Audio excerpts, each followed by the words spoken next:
예수님이 공생애를 시작하시면서 가장 많은 사역을 하신 것이 있다면 말씀 사역과 치유 사역일 겁니다. 그리고 이 사역들을 하나로 묶으면 복음 전파 사역이라고 할 수 있습니다. 예수님이 전하신 복음은 하나님 나라였는데요, 마가복음 1장 14절로 15절 말씀 우리 같이 한번 읽어보겠습니다. 시작. 요한이 잡힌 후 예수께서 갈릴리에 오셔서 하나님의 복음을 전파하여 이르시되 때가 찼고 하나님 나라가 가까이 왔으니 회개하고 복음을 믿으라 하시더라. 예수님의 주 사역 무대는 갈릴리였습니다. 주님께서 이 갈릴리 이곳저곳을 두루 다니시면서 하나님의 복음을 전파하셨는데, 이 하나님의 복음의 그 내용이 뭐냐? 때가 찼다는 거예요. 하나님 나라가 가까이 왔다는 겁니다. 그러므로 너희가 해야 될 일은 회개하는 것이고 복음을 믿는 것이다 라고 말씀하셨습니다.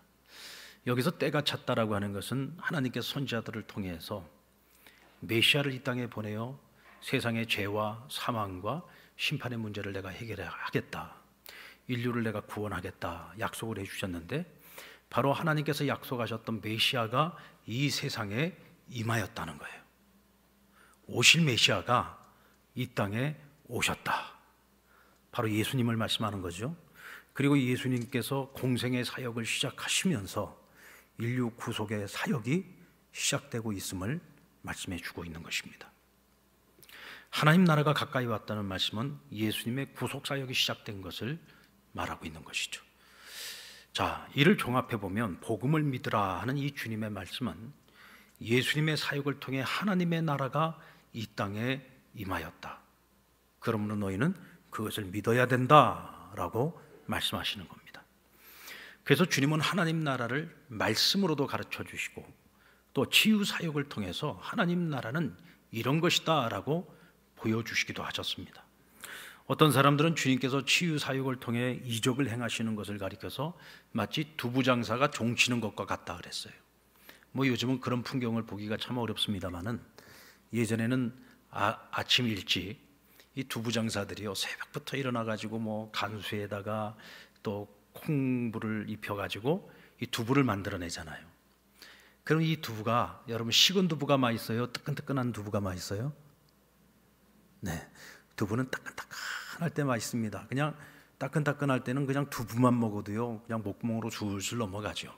거기다 살짝 간장만 입혀도 얼마나 맛있습니까? 그렇죠? 아침 식사 안 하고 오신 분들은 아마 지금 막 입맛 다실 것 같은데, 네, 아주 참 이 따끈따끈한 두부가 얼마나 맛있어요. 그 두부를 빨리 이 가정에 배달하려고 두부 장사들이 땡그렁 종을 치면서 동네마다 리어카를 끌고 다니면서 두부 사세요, 두부 사세요 하고 돌아다닌단 말이에요.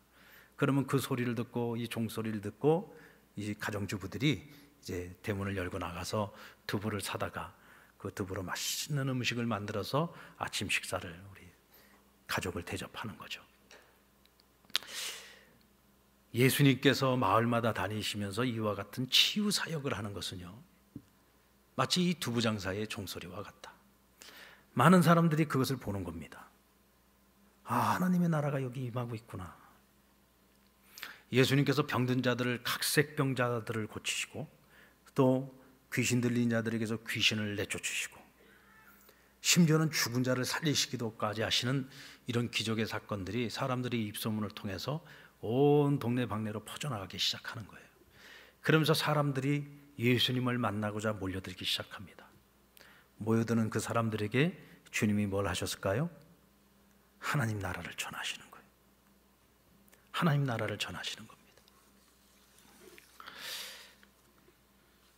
예수님의 치유 사역이야말로 하나님의 나라가 이 땅에 임한 현장을 보여주는 아주 시청각적인 복음 전파라고 말할 수가 있습니다. 사람들은 그 현장에서 하나님 나라가 임하는 것을 보았고, 또 주님의 말씀에 마음을 열고 주님을 영접하고 주님을 따르게 된 거죠. 사도 바울은 하나님의 나라는 말에 있지 않다고 했어요. 오직 능력에 있다고 했습니다. 하나님의 능력이 임하는 곳에 하나님의 나라가 있다는 거죠. 할렐루야. 주님께서 병든 자들을 고치십니다. 하나님의 능력이 임하여서 병든 자들이 고침을 받습니다. 바로 그들에게 하나님의 능력이 임하였으므로 그곳에 그 사람에게 하나님의 나라가 임한다는 것이죠. 오늘 본문의 사건도 하나님 나라를 보여주시고 들려주신 가장 대표적인 사건 중에 하나인데, 예수님이 가버나움에 들어가셔서 한 집에 들어가 도를 가르치셨다 그랬어요. 근데 여기서 가르치신 이 도가 뭘까? 바로 하나님 나라를 가르치셨겠죠. 자, 근데 이때 한 중풍병자를 네 사람이 침상채 들고 와서는 예수님을 만나려고 하는데 사람들이 너무 많아서 그 집에 들어갈 수가 없는 거예요. 그래도 오늘 꼭 이 중풍병자 주님 만나야 되겠다는 그 일념 하나, 간절함을 가지고 길이 없으니 길을 만들어냈습니다. 그것이 바로 예수님 말씀 전하고 있는 그 집에 천정을 뚫고 예수님에게로 직접 침상채 달아내리는 결단을 한 거죠. 말씀을 전하고 있는데 갑자기 천장이 뚫렸어요. 얼마나 황당했겠습니까? 그리고 거기 침상에 내려오는데 거기 사람이 누워 있습니다. 주님께서 그 중풍병자를 보셨다고 했습니다. 근데 그를 보면서 주님이 또 한 가지를 본 게 있어요. 자, 우리 5절 말씀을 볼까요? 5절 말씀에 보시면 예수께서 그들의 믿음을 보셨다 그랬어요. 침상에 누워있는 중풍병자의 믿음을 보시고 그를 침상채에 달아내리고 있는, 길이 없음에 길을 만들어서라도 주님을 만나야 되겠다는 일념을 가지고 지금 침상채에 내려놓고 있는 네 사람의 믿음을 주님께서 보셨다는 겁니다. 아마도 이 네 친구는 오랜 기간 중풍병을 앓고 있는 자신의 그 친구를 보면서 늘 마음이 아팠던 것 같아요. 그를 긍휼히 여겼던 것 같습니다. 근데 어느 날 예수님에 관한 소문을 들었어요. 못 고치는 병이 없으시다. 야, 우리 친구 중풍병자도 예수님 만나면 고침받을 수 있지 않을까? 희망이 생긴 거예요. 한 줄기 빛을 발견한 겁니다. 그들이 마음이 하나가 되어 친구에게 찾아가서 그 소식을 전합니다. 야, 친구야, 어쩌면 너에게도 희망이 있을런지 모르겠다. 나사렛에서 나신 예수님이라는 분이 계시는데, 이분이 지금 갈릴리 전 지역을 다니면서 하나님 나라를 전하는데 그곳에서 기적이 일어난다. 많은 병자들이 고침받았대. 어쩌면 너도 고침받을 수 있을런지 모르겠다. 그러니 우리와 함께 예수님께 가자. 이 친구가 이렇게 반응하지 않았겠습니까? 야, 나도 바라는 바지만 내가 몸이 이런데 어떻게 주님께로 가겠냐. 걱정하지 마라. 우리가 4명이나 되지 않냐. 또 업고 가도 되고, 정 안 되면 침상채 들고 가지. 우리가 한쪽 다리씩 잡고 가면 될 것 아니냐. 이렇게 해서 중풍병자와 이 4명의 친구가 한 마음이 돼서 예수님을 만나러 가게 된 것입니다. 주님이라면 나를 고칠 수 있지 않을까? 주님이라면 우리 친구를 고칠 수 있지 않을까? 그 기대와 간절함, 소망을 가지고 왔는데 이 길이 막힌 거예요. 이때 그들은 길이 없어? 그럼 까짓거 길 만들지 뭐. 장애물이 있어? 까짓거 장애물 극복하면 되지. 이 마음을 가지고 오직 주님을 만나야 된다는 일념 하나를 가지고 지붕을 뚫고 결국 주님을 만났던 겁니다. 여러분들, 하나님 나라는요, 침노하는 자의 것입니다. 아멘. 한번 따라할까요? 하나님 나라는 침노하는 자의 것입니다. 예수님께서 하나님 나라를 한참 전하고 있는데 갑자기 천장이 뚫리고 중풍병자와 네 친구가 내려오는데 그들을 보시고 믿음을 보셨다고 했어요. 그 순간 여러분, 이게 하나님 나라지. 바로 이와 같은 믿음을 가지고 있는 사람들이 하나님 나라를 침노할 수 있는 것이지. 바로 이와 같은 사람들에게 하나님 나라가 임하는 것이지. 이것을 사람들에게 전하고 싶었던 거죠. 하나님의 나라를 말씀으로 전하지만 도무지 사람들이 이해를 못해요. 깨닫지를 못해요. 이때 믿음을 가지고 길을 만들어 내려오는 그들을 바라보면서 그들의 믿음을 본 거예요. 바로 이와 같은 믿음이 있는 자들에게 하나님의 나라는 임하는 것이요. 이렇게 주님께서 아주 시청각적으로 말씀을 해주고 계신 겁니다. 그래서 그들의 믿음에 집중하신 것입니다. 마태복음 11장 12절에 보면 세례 요한의 때부터 지금까지 천국은 침노를 당하나니 침노하는 자는 빼앗느니라. 여러분, 침노한다는 것이 무엇입니까? 남의 나라를 불법으로 쳐들어가서 빼앗는 것을 침노한다라고 말합니다. 여러분, 남의 나라 쳐들어가는 것이 쉬운 일입니까? 남의 나라를 빼앗는 것이 쉬운 일이에요? 얼마나 많은 준비를 해야 됩니까? 얼마나 많은 희생을 치러야 됩니까? 우리가 천국을 침노하는 자가 되려면 주님께로 나아가야 돼요. 오늘 이 친구들이 주님께로 나아간 이유가 뭐예요? 하나님의 나라를 위한 거잖아요. 하나님의 나라가 내 친구 가운데 임하는 것을 경험하기 위한 것이죠.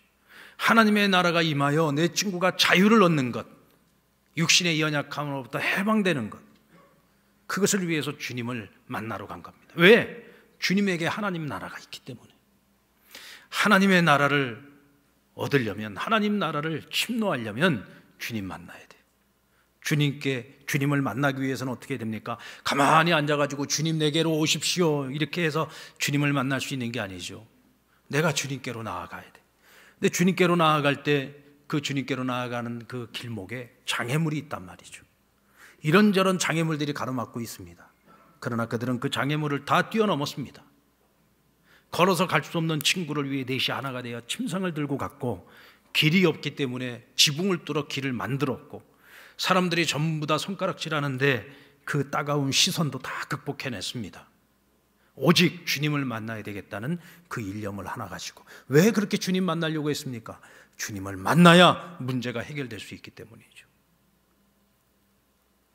이 모든 것을 극복하고 주님께로 나아가 자신을 보여줄 때 중풍병자는 치유될 수 있었고, 그 친구들의 간절한 소망도 이루어질 수 있었던 것입니다. 바로 그곳에 하나님 나라가 임한 거죠. 여러분, 예배가 뭡니까? 우리는 예배를 주로 하나님께 예배를 드리러 온다라고 얘기를 하죠. 여러분, 예배는 드리러 오는 겁니다. 예배를 드리기 위해서 하나님 앞에, 우리 공동체 예배의 모임에, 교회 가운데로 오는 거예요. 이게 예배입니다. 예배는 우리가 하나님을 보러 가는 게 아니에요. 하나님께 나를 보여드리기 위해서 가는 거예요. 하나님을 사랑하는 나를 보여드리기 위해서 가는 것이고, 하나님을 진정으로 경외하는 내 마음을 보여드리기 위해서 하나님께로 나아오는 것입니다. 이게 예배인 겁니다. 우리가 여러분 예배 본다고 하지 않잖아요. 예배는 보는 게 아니에요. 내가 하나님을 보려고 오는 것이 아닙니다. 예배는 나를 드리기 위해, 나를 드리려면 하나님께 나를 보여드려야 돼요. 그래서 내가 조금 불편해도 일찍부터 일어나서 준비하고 옷 챙겨 입고 차를 타고 오든지 걸어서 오든지 하나님께 내가 시간을 구별하여 하나님 앞에 나를 온전히 보여드리는 것, 이것이 바로 진정한 예배인 겁니다. 바로 그 자리에 하나님 나라가 임합니다. 오늘 그와 같은 심령들 위에 하나님의 나라가 임하는 것입니다. 이때 그들에게 하나님의 은혜가 임하게 되고, 하나님이 약속하신 하나님의 나라의 모든 것들을 우리가 예배를 통해서 드리는 거예요. 여러분, 기도가 뭡니까? 기도 역시 우리가 하나님께 나를 보여드리는 거예요. 하나님, 내가 이런 어려움이 있습니다. 나의 어려움을 보여드리는 거죠. 나의 고통을 보여드리는 거예요. 나의 지금 간절한 문제들을 하나님께 보여드리는 겁니다. 그리고 그것을 하나님께 호소하는 거죠. 하나님께 보여드리는 것이 기도입니다. 여러분, 이와 같은 자들이 하나님 나라를 침노할 수 있습니다. 이와 같은 자들이 하나님 나라의 그 풍성함을 누릴 수 있습니다. 자, 그렇다면 오늘 주님께서 말씀하시는 이 하나님의 나라가 무엇일까요? 주님께서 중풍병자를 고치시는 장면 속에서 우리는 주님의 세 가지 치유의 행위를 볼 수가 있어요. 이 세 가지 치유 행위를 통해서 하나님 나라가 어떤 나라인지를 우리가 알 수 있습니다. 그 첫 번째는 내 죄 사함을 받았다라고 선언을 해 주십니다. 자, 병을 고치러 왔는데 주님께서 갑자기 뜬금없이 내 죄 사함을 받았다는 거예요. 죄 사함을 받았다는 얘기는 무슨 얘기입니까? 야, 내가 너의 병을 진단해 보니 너의 병의 원인은 죄에 있었구나. 그러나 오늘 내가 내 앞에 믿음을 가지고 찾아왔으니 이제 내가 죄 사함을 받았다라고 선언을 해 주신 겁니다. 여러분, 우리가요, 누군가에게 죄를 지적당한다는 거, 이게 참 기분 좋은 일이 아닙니다. 욥이 모든 것을 잃고 정말 남은 것이라고는 간신히 붙어있는 호흡밖에 없었습니다. 모든 사람들이 다 떠났을 때 정말 그를 사랑하는 절친한 친구들이 그를 찾아왔어요. 그리고 위로해 줍니다. 그 친구들로부터 얼마나 위로를 많이 받았을까요? 그런데 여기서 끝났으면 괜찮은데 이 친구들이 끝말에 이런 얘기를 합니다. 근데 친구야, 왜 너가 이런 어려움을 당할까? 하나님 너를 그렇게 사랑하시는데 왜 이런 시련을 너가 당하는 걸까? 그건 아마도 너도 알지 못하는 내 안에 뭔가 죄가 있기 때문이 아닐까? 그렇다면 그것도 하나님 앞에 회개해야 되지 않을까? 근데 그 말을 듣고요, 이 욥이 너무 마음이 힘들었어요. 어쩌면 욥이라고 그런 생각 안 해봤겠습니까? 그래, 어쩌면 내가 하나님 앞에 지은 죄가 있을 거야. 알게 모르게 내가 지은 죄가 있을 거야. 어쩌면 내가 그 죄 때문에 이런 어려움을 당할 수도 있어. 이런 생각을 안 했겠습니까? 우리 예수 믿는 사람들도 어려운 문제 생기면 그런 생각 한 번쯤 다 해보잖아요. 근데 누군가가 와서, 그것도 사랑하는 사람이 야, 그거 다 죄 때문이야 라고 이야기를 하면 얼마나 속상합니까? 이거 2번 상처받는 거잖아요. 이거 2번 죽이는 일 아닙니까? 근데 오늘 예수님께서 이 중풍병자에게 그러고 계시는 거예요. 근데 여러분, 주님께서 오늘 이 사람에게 죄사함을 선언한 것은 그를 진단한 겁니다. 오늘 이 사람이 왜 이 병에 걸렸지? 진단을 해보니 죄의 문제인 거죠. 여러분, 우리가 병에 걸려서 병원에 가면 의사가 제일 먼저 하는 게 뭐예요? 치료를 하기 전에 먼저 진단부터 합니다. 먼저 내진을 해보고, 내진으로 해서 안 되면 어떻게 해요? 엑스레이도 찍어보고 CT도 찍어보고 나중에 MRI도 찍어보고. 그래서 대체 이 사람이 왜 아픈 건지 원인을 찾아내고 진단을 한 다음에 분명한 병명이 나오면 그 다음에 치료 행위가 이어지는 거죠. 예수님께서 그와 같이 한 겁니다. 이때 그가 침묵했다고 했어요. 근데 주님께서는 이 중풍병자의 침묵을 믿음으로 여겨주셨습니다. 그가 거부하지 않고 그대로 흡수하고 있는 거예요. 맞습니다, 주님. 아멘입니다요, 주님. 그러지 않아도 저도 제가 병상에 누워있는 동안 나의 어떤 죄가 생각나고, 내가 정말 하나님 앞에서 사람들에게 또 내 가족들에게 내가 저질렀던 그 죄 때문에 내가 지금 이런 형벌을 받고 있는 것이 아닐까, 제가 그런 생각들을 하면서 사실 더 힘들고 더 괴로웠습니다. 어떻게 저의 연약함을 그렇게 꿰뚫어 보십니까? 주님, 오늘 저의 죄를 사하시겠다고 하셨으니 제가 지금까지 저를 올가매고 있던 그 모든 죄로부터 자유함을 얻었습니다. 제가 이제부터는 진정한 이 자유와 해방의 기쁨을 가지고 살아가겠습니다. 주님의 그 죄사함의 선언을 그냥 다 먹어버린 거예요. 할렐루야. 여러분, 예수 믿는 사람들 가운데요, 이거 못하는 사람들이 의외로 많아요. 내가 예수님을 믿고 예수님을 믿음으로써 예수 그리스도의 보혈의 옷을 입어서 우리가 이미 죄사함 받았어요. 지나온 모든 죄를 다 사함 받았어요.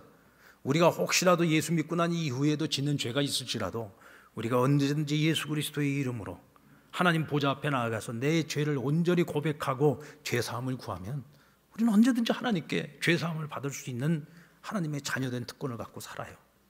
그런데 우리 육체가 연약하잖아요. 또 실수하고 넘어질 때가 있죠. 이럴 때마다 마귀는 절대로 가만히 있지 않습니다.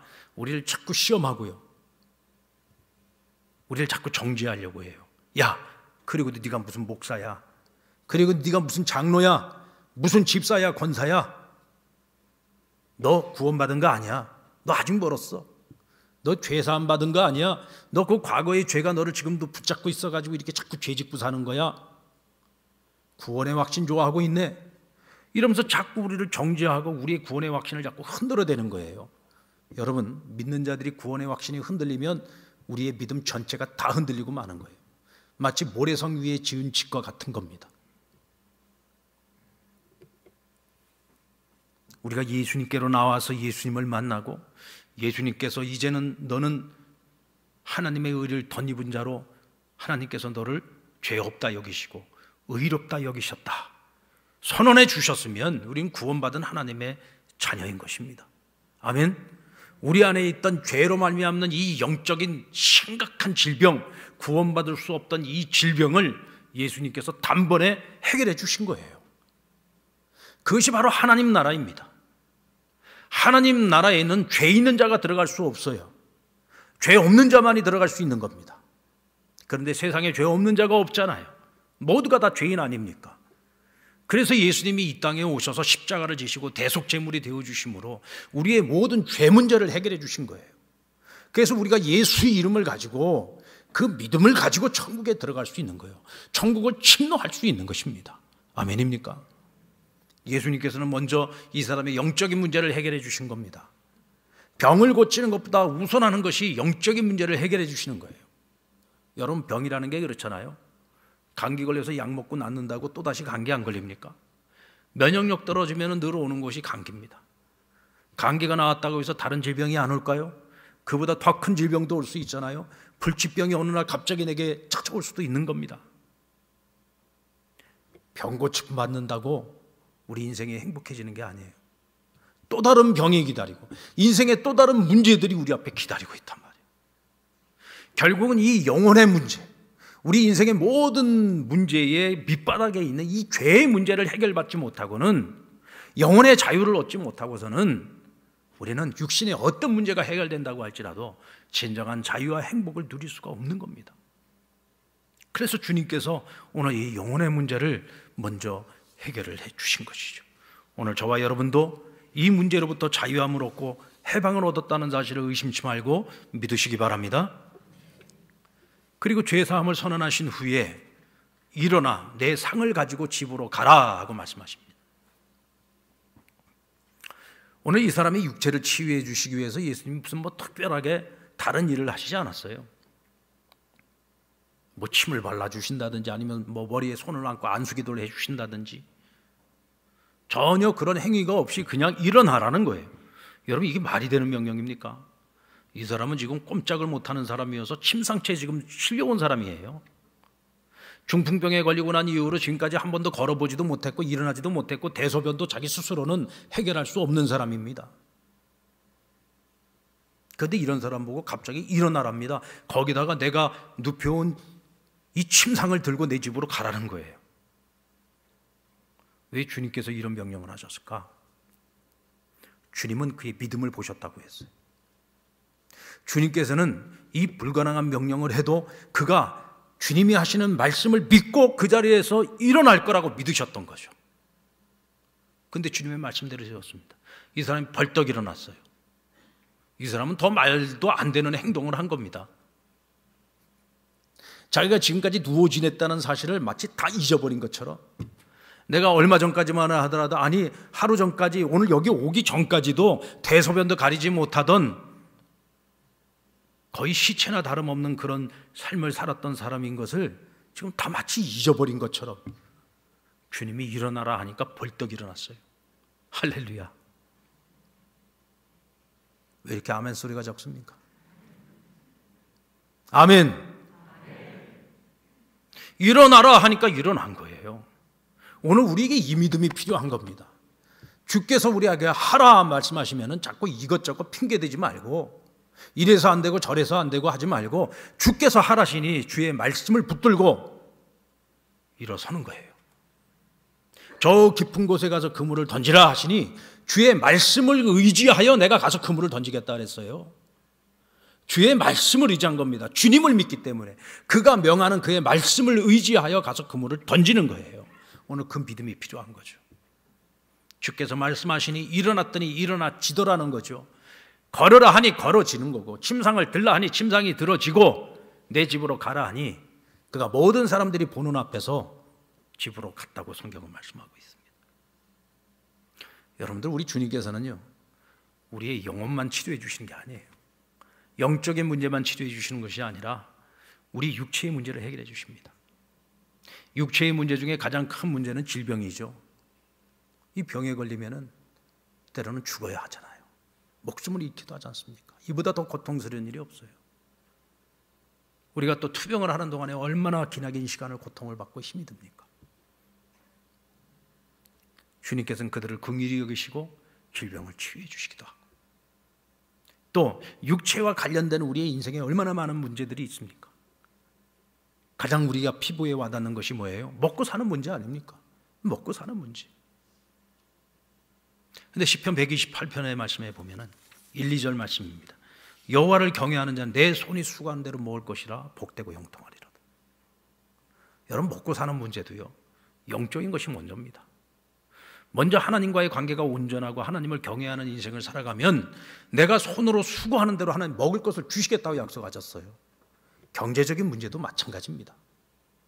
하나님 나라가 우리 가운데 임하게 되면은 하나님께서는 우리의 영적인 문제만 해결해 주시는 것이 아니라 우리 육체의 문제, 육체와 관련된 우리 인생의 모든 문제를 해결해 주시는 십자가의 능력이 바로 복음인 거예요. 바로 그것이 하나님 나라 안에서 우리가 누릴 수 있는 하나님이 주시는 은혜인 겁니다. 아멘입니까? 그리고 집으로 가라고 말씀하십니다. 이 집으로 가라고 하는 이 말씀이야말로 굉장히 포괄적 치유를 의미하는 것인데, 이 사람은 한 집안의 가장이었던 사람입니다. 중풍병이 오고 난 이후로 전혀 가장의 구실을 못했겠죠. 그러다 보니 이 집안의 형편이 어떠했겠습니까? 얼마나 가난해지고 힘들고 어려웠겠습니까? 어쩌면 그가 가지고 있는 이 죄의 문제도 가족과의 문제일 수도 있는 거예요. 아비로서, 남편으로서 혹이라도 내가 못할 짓을 했을 수도 있습니다. 그런데 주님께서 이제 집으로 가라. 이제 집으로 가라는 얘기는 무슨 얘기예요? 집에 가서 다 해결하라는 겁니다. 내 가족과의 관계도 회복하고, 너희 이웃들과의 관계도 회복하고, 하나님과의 관계도 회복하고, 그리고 너의 할 일을 하라. 열심히 일해서 내 식구들 이제부터 먹여 살려라.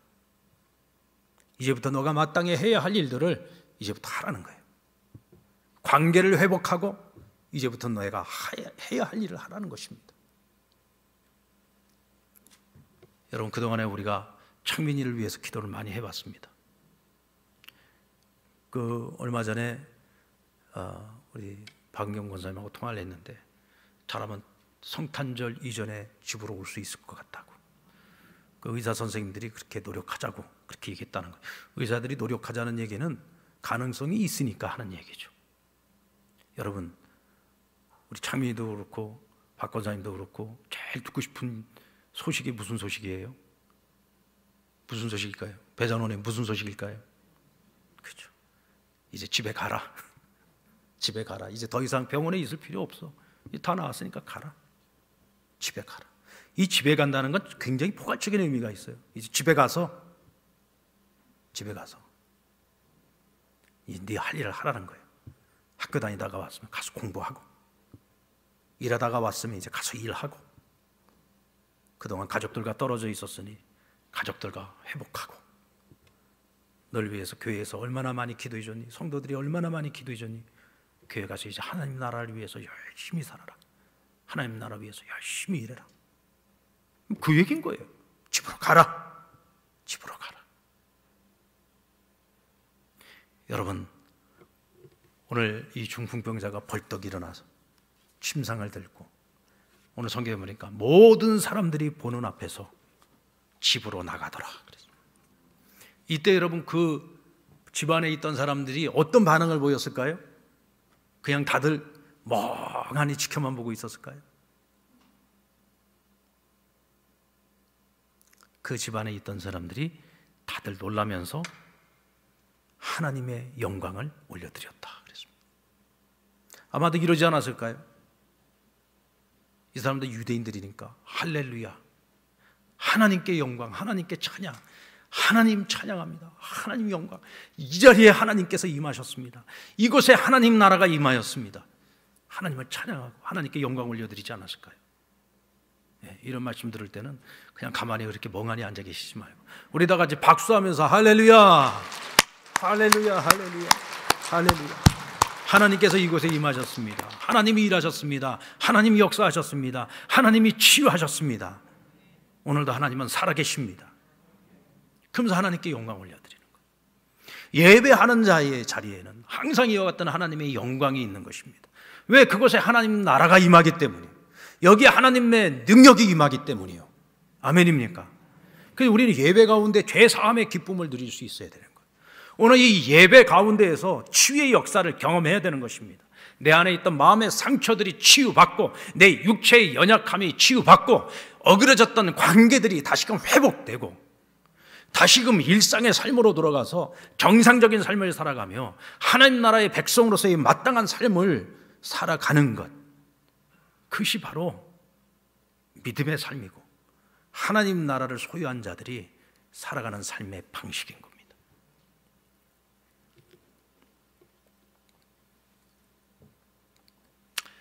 여러분들, 우리 지금 성탄을 기다리고 있습니다. 미국에서는 성탄절이 끝나고 나면은요, 박싱데이라고 하는 것이에요. 박싱데이. 이 박싱데이가 뭐냐면, 이제 우리가 성탄절이 되면 선물을 준비하고 서로 선물들 주고받고 하잖아요, 그죠? 아닙니까? 뭐 선물들 안 주고받습니까? 이제 이 미국 사회는 오랜 전통이잖아요. 이게 가족들끼리도 서로 선물을 주고받고 하는 이제 그런 선물 행사들이 있어요. 그 이제 성탄절을 보내고 나면 그 다음에 뭘 하느냐? 자기들이 받은 것들을 가지고서 정리를 해서 박스에다가 담아가지고 박스에 담은 그 선물들을 가난하고 어려운 이웃들에게 나누는 거예요. 우리도 성탄 선물을 나누는 성탄 사랑 나눔 축제를 하잖아요. 그것처럼 박싱데이를 하는데, 사실 여러분, 성탄절 다 끝나고 난 다음에 박싱데이를 하는 것도 의미가 있지만 우리 상량교회 같은 경우는 성탄절이 오기 전에 박싱데이를 하는 거예요. 미리미리 모아서 미리미리 모아가지고 주의 사랑을 성탄절날 당일날 주님의 오심과 함께 그 기쁨의 소식을 함께 선물과 같이 나누는 거죠. 저는 이번 성탄절을 통해서 우리가 나눠야 될 가장 큰 선물은요, 하나님 나라라고 생각합니다. 하나님 나라.